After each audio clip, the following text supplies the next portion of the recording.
Yes, good morning dear. आज हम आपको इंग्लिश की सीखने की जो लैंग्वेज है इंग्लिश, उसके पहला पावदान पे चढ़ा देंगे आपको। ठीक है। तो देखिए, कोई भी लैंग्वेज, कोई भी भाषा का जो है ना, सबसे पहले चीज़ें होती है जो सेंटेंस, जो वाक्य, अलग अलग शब्द भाषाओं में हम बोल सकते हैं। हिंदी में जैसे हम वाक्य बोलते हैं, वैसे इंग्लिश में सेंटेंस बोलते हैं। तो सबसे पहले तो सेंटेंस क्या होता है? क्या होता है sentence? A group of words which makes a complete sense.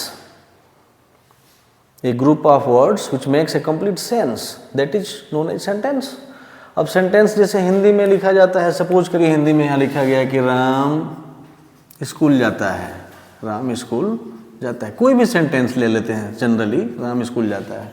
तो आप देखोगे कि सेंटेंस कोई भी हिंदी हम बोल रहे हैं या लिख रहे हैं, तो उसमें पहले तो सब्जेक्ट आएगा और वर्ब सबसे लास्ट में आता है, ऑब्जेक्ट बीच में हो जाता है।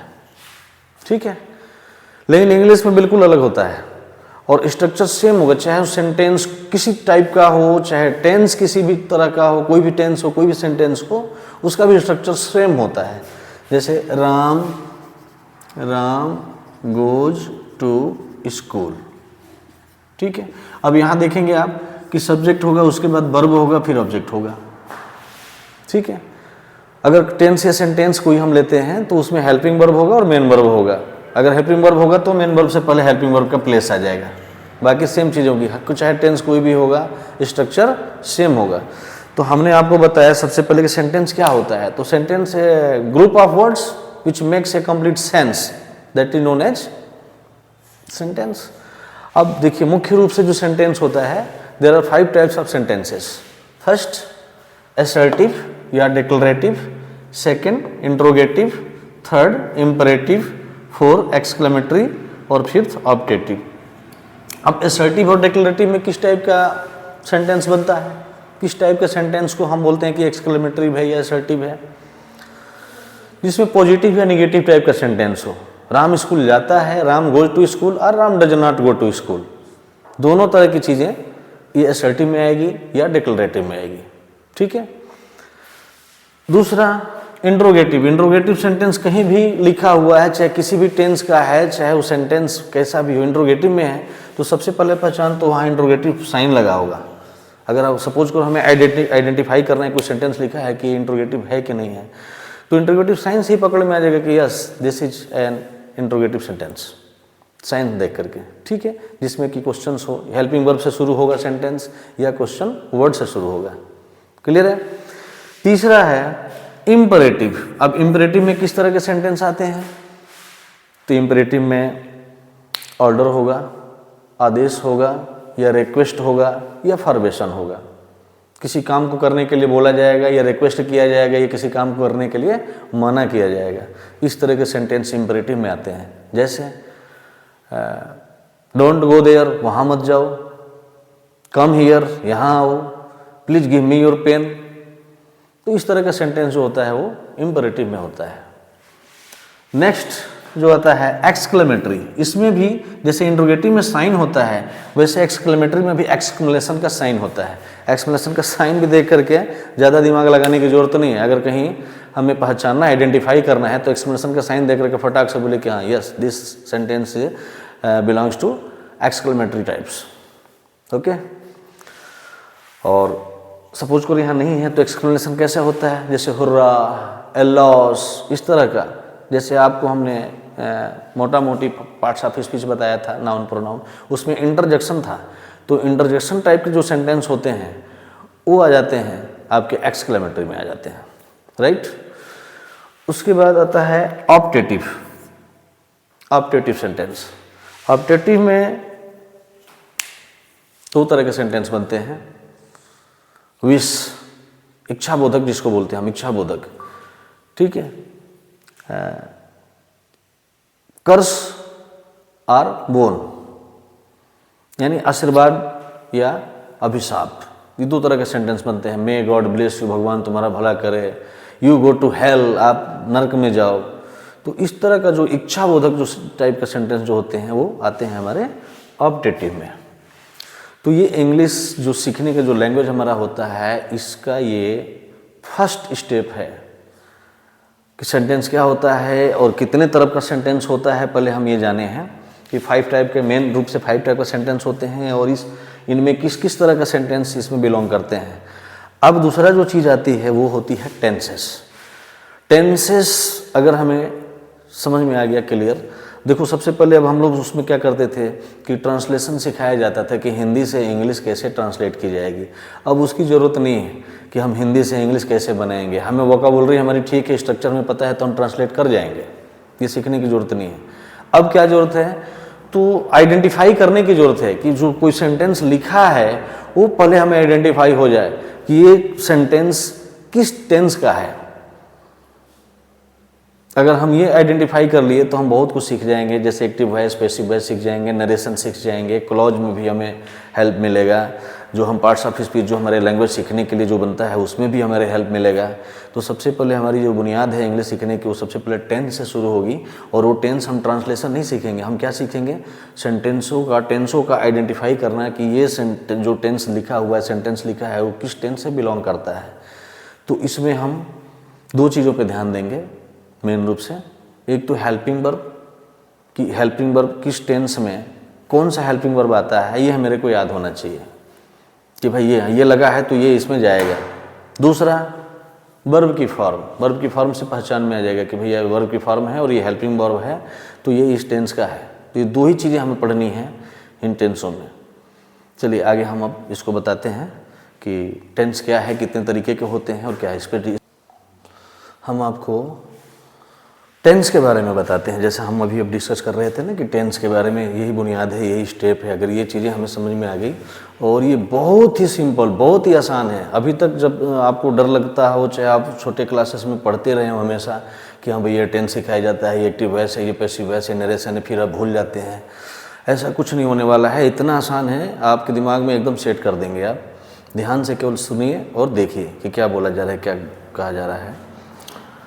टेंस जो होता है, टेंस की हिंदी होती है काल। काल मतलब समय। इसके बारे में हम स्टडी करेंगे। अगर ये चीज़ें हमें समझ में आ गई तो आगे हमें कोई परेशानी होने वाली नहीं है। टेंस मेन रूप से 3 तरह के होते हैं, प्रेजेंट टेंस, पास्ट टेंस और फ्यूचर टेंस। नाम से ही व्यतीत होता है कि प्रेजेंट का मतलब कि अभी की बात हो रही है, अभी क्या चल रहा है उसके बारे में बात करेंगे। पास्ट मतलब जो बीता हुआ समय है उसके बारे में बात करेंगे।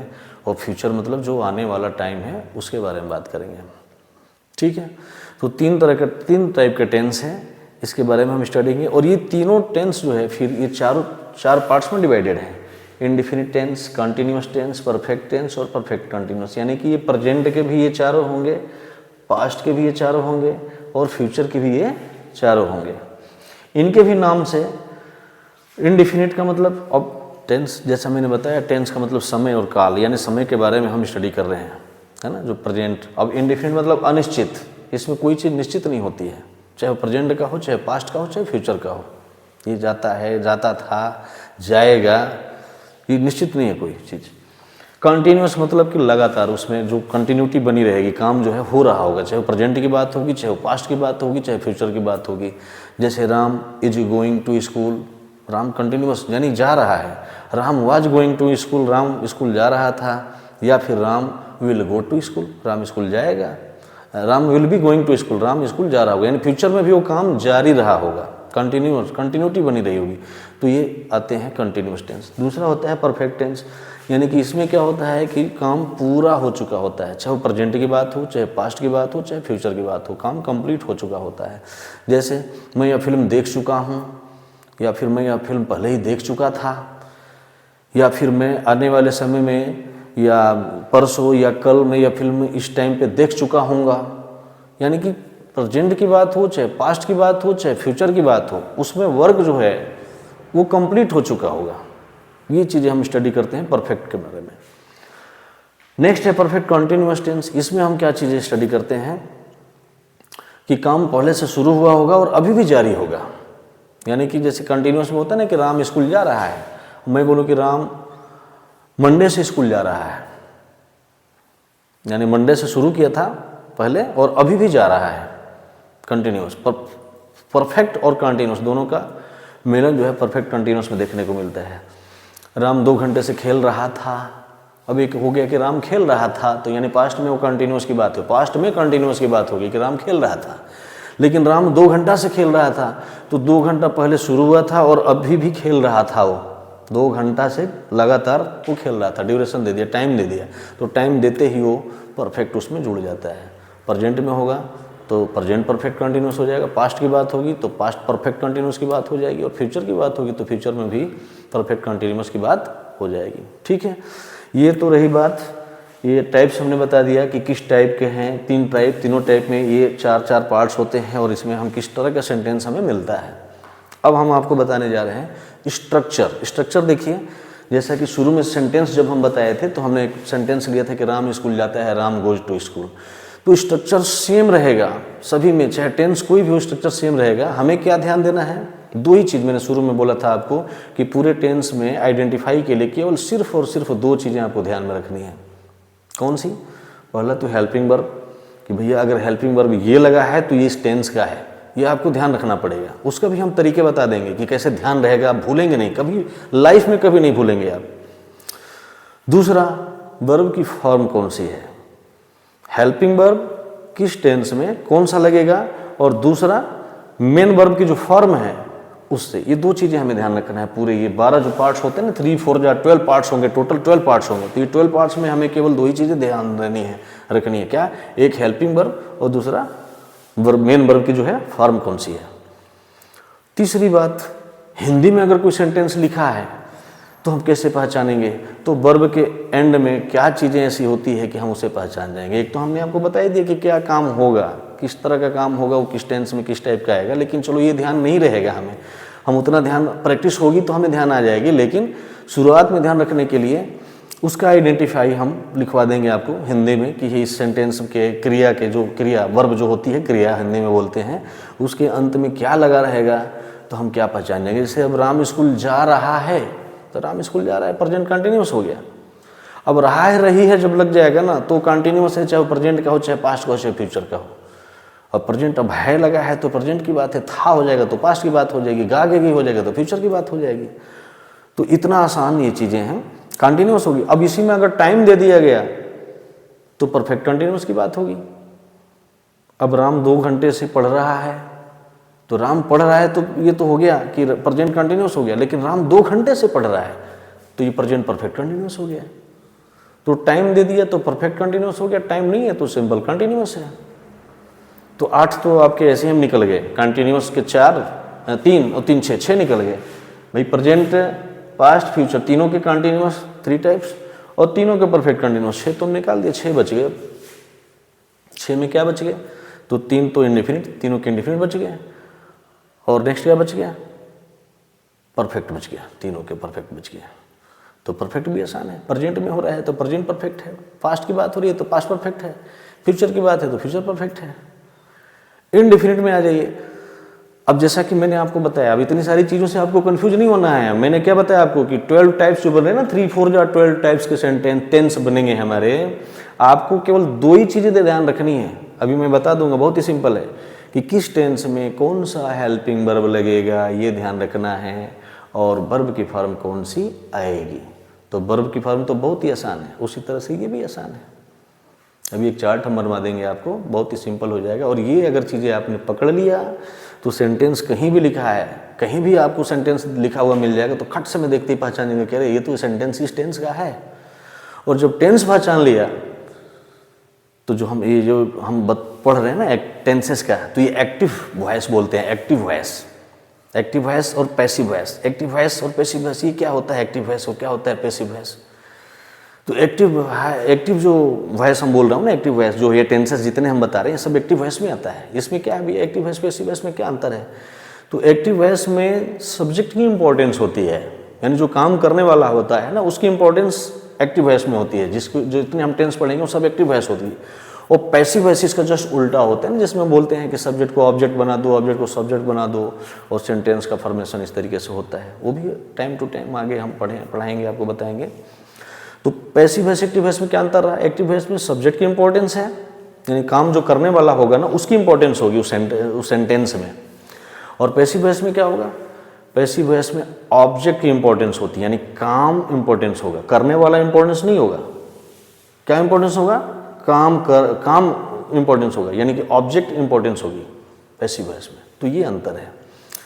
तो अब हमारा जो मेन काम है कि हम ये दो चीज़ें ध्यान रखेंगे, उसके लिए चार्ट हम बना देंगे आपको और बहुत ही आसानी से आपको बता देंगे। बहुत ही सिंपल होगा इसको याद रखना, और उसके बाद प्रैक्टिस होगा तो कभी भूलेंगे नहीं आप। एक्टिव आ गया तो आपको एक्टिव वॉइस आ गया आपको, यानी टेंसेस पहचानने आ गया तो पैसिव वॉइस आ गया। फिर आपको नरेशंस बनाने में भी, चेंज करने में भी, ट्रांसफॉर्मेशन में भी कहीं कोई दिक्कत नहीं आने वाली है। ठीक है, चलिए आगे हम देखते हैं चार्ट इसका। चलिए इस चार्ट के माध्यम से हम समझते हैं जो दो चीज़ें मैंने आपको बताया कि एक आप तो हेल्पिंग वर्ब और दूसरा मेन वर्ब की फॉर्म ध्यान रखना है। देखिए मैं एक चीज़ और बता दूं, आपको रटने की भी ज़रूरत नहीं है, आपको दिमाग में सेट कर लेना है, क्योंकि सबके साथ लॉजिक है याद रखने के लिए। और रटेंगे थोड़ी, समझ में आएगा तो चीज़ें हमारे दिमाग में बैठेगी, सेट करेगी। नहीं समझ में आएगा तो रटेंगे, समझ में कुछ भी नहीं आ रहा, रट लिया, फिर पता पड़े दूसरे दिन भूल गए। 25% ध्यान रहा, अगले दिन 10% ध्यान रहा, अगले दिन 5% ध्यान रहा, अगले दिन भूल गया, काम खत्म।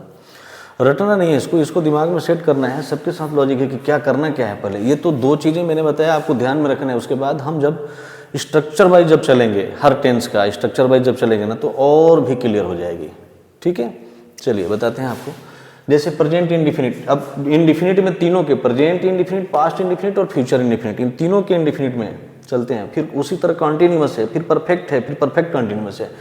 प्रेजेंट इंडिफिनिट में हेल्पिंग वर्ब डू या डज लगेगा, वर्ब की फर्स्ट फॉर्म लगेगी।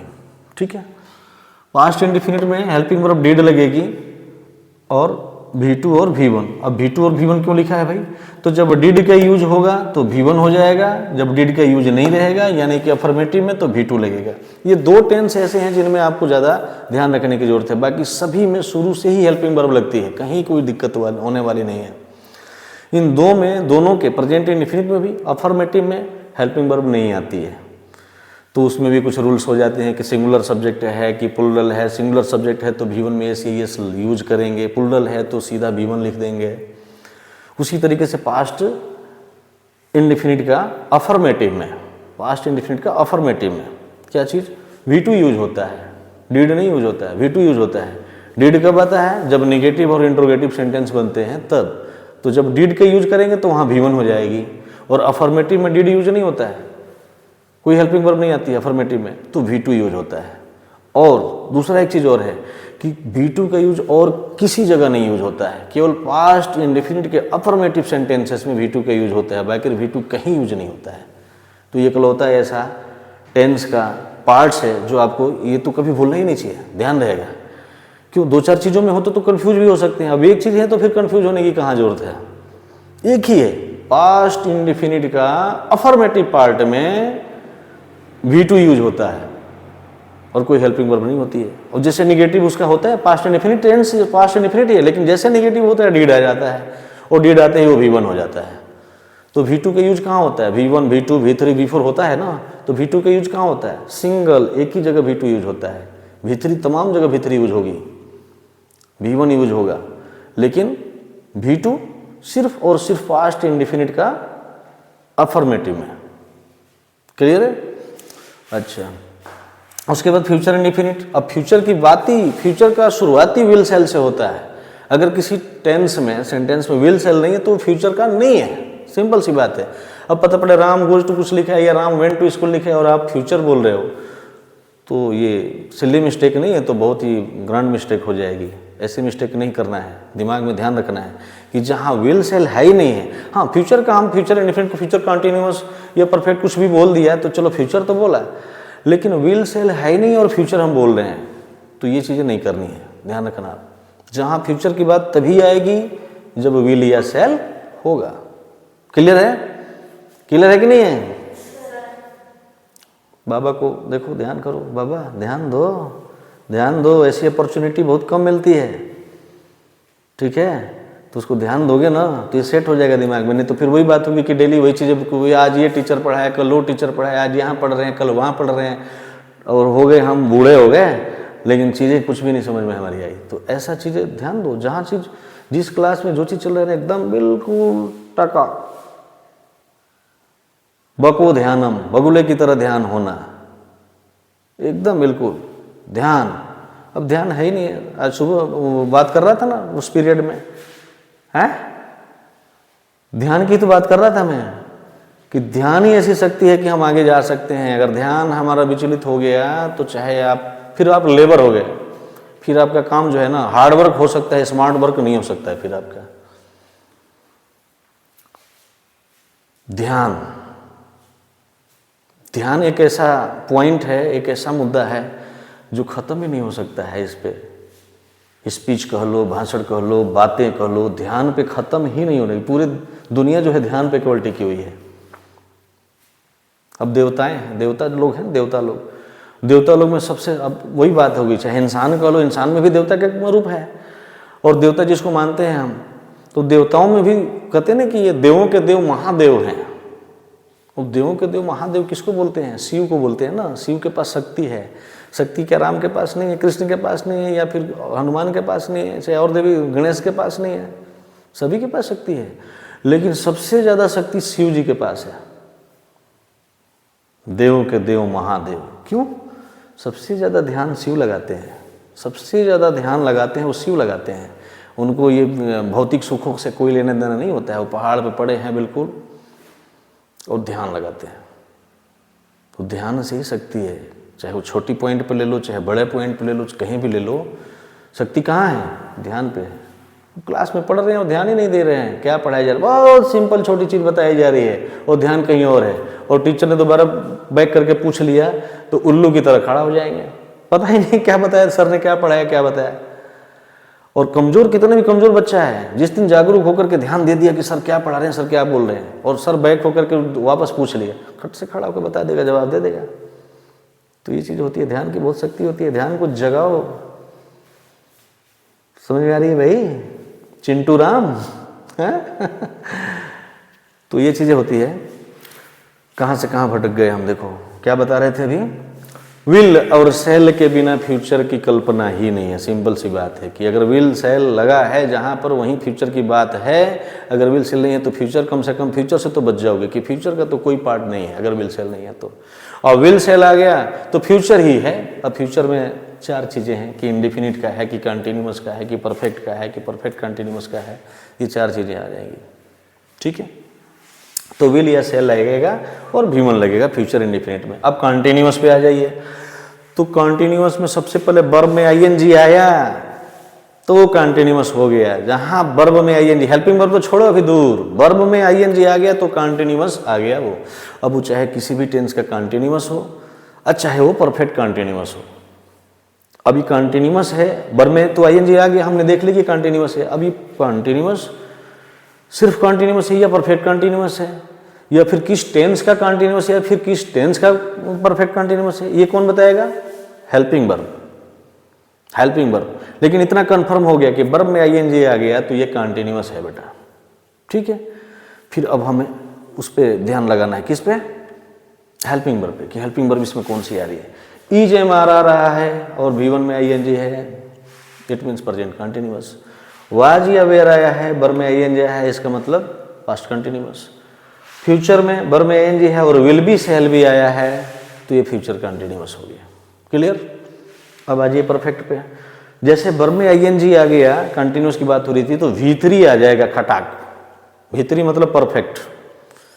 V3 भी केवल परफेक्ट, चाहे प्रेजेंट का परफेक्ट हो, चाहे पास्ट का परफेक्ट हो, चाहे फ्यूचर का परफेक्ट हो, V3 यूज होगा। सिंपल सी बात है, क्या यूज होगा? V3, ठीक है। फिर हेल्पिंग वर्ब पे आ जाइए। अगर हैज हैव लगा है तो प्रेजेंट परफेक्ट है, हैड लगा है तो पास्ट परफेक्ट है, विल हैव शैल हैव लगा है तो फ्यूचर परफेक्ट है। समझ में आ रही बात? तो अब कहीं भी आप पढ़ोगे ना, अब टेंस छोड़ के सेंटेंस पे आ जाओ, तो हैड अगर लगा है ना, पेपर पढ़ रहे हैं, चाहे कोई किताब पढ़ रहे हैं, कोई स्टोरी पढ़ रहे हैं, हैड लगा है और आगे वर्ब आ रहा है, क्या आएगा? V3 आएगा। हैज या हैव लगा है तो वर्ब की कौन सी फॉर्म आएगी? V3 आएगी।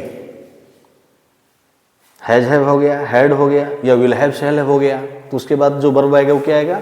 V3 आएगा, ठीक है। तो इस तरीके से ये परफेक्ट का बात होगी। अब परफेक्ट कंटिन्यूस में आएंगे तो वर्ब में आईएनजी तो है ही है कंटिन्यूस, जहाँ कंटिन्यूस की बात है कि वर्ब में आईएनजी। अब आ जाइए हेल्पिंग वर्ब पे। हेल्पिंग वर्ब अगर ये है तो इस टेंस का परफेक्ट होगा कि कंटिन्यूस। तो अगर हैज बीन हैव बीन लगा है तो present perfect continuous, had been लगा है तो पास्ट परफेक्ट कंटिन्यूस, और will have been shall have been है तो फ्यूचर परफेक्ट कंटिन्यूस। अच्छा दूसरा चीज, एक चीज और है अंतर कंटिन्यूस और परफेक्ट कंटिन्यूस में। कंटिन्यूस में तो वर्ब में आईएनजी ही रहेगा सिर्फ, लेकिन परफेक्ट कंटिन्यूस में टाइम भी दिया रहेगा, टाइम फैक्टर होगा। वह he is going, he is reading, ये कंटिन्यूस हो गया, इज है प्रेजेंट कंटिन्यूस हो गया। लेकिन ही अगर वह 2 घंटे से पढ़ रहा है, टाइम दे दिया फॉर 2 आवर्स सिंस 2 o'clock, तो क्या हो गया ये परफेक्ट कंटिन्यूस की बात होगी। समझ में आ रही बात?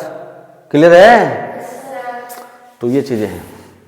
तो देखिए अब ये चीजें हमने आपको बता दिया और आप ये चीजें याद रखेंगे। कल मैं आपसे पूछूंगा, मिलूंगा। अगर आपको समझ में कहीं भी डाउट लग रहा है तो आप कमेंट करके पूछ सकते हैं, अपना क्लियर कर सकते हैं। मैं आपका कमेंट पढ़ूंगा, कमेंट में देख करके हम आपका आंसर दे देंगे आपकी क्या क्वेश्चन है। अगर ये 2 चीज़ें रेडी हो जाएगी तो नेक्स्ट क्लास में आपको पूरा टेंस आपसे मात्र केवल 20 मिनट्स लूँगा और सारे स्ट्रक्चर बता करके आपका पूरा टेंस क्लियर कर दूंगा। और ऐसा क्लियर करूँगा जीवन में कभी नहीं भूलोगे, चाहे आपका सब्जेक्ट कुछ भी हो, चाहे आप किसी भी क्लास में हो, चाहे पढ़ना आप छोड़ देंगे, लेकिन टेंस नहीं भूलेंगे। ये मेरा आपसे वादा है। Okay okay.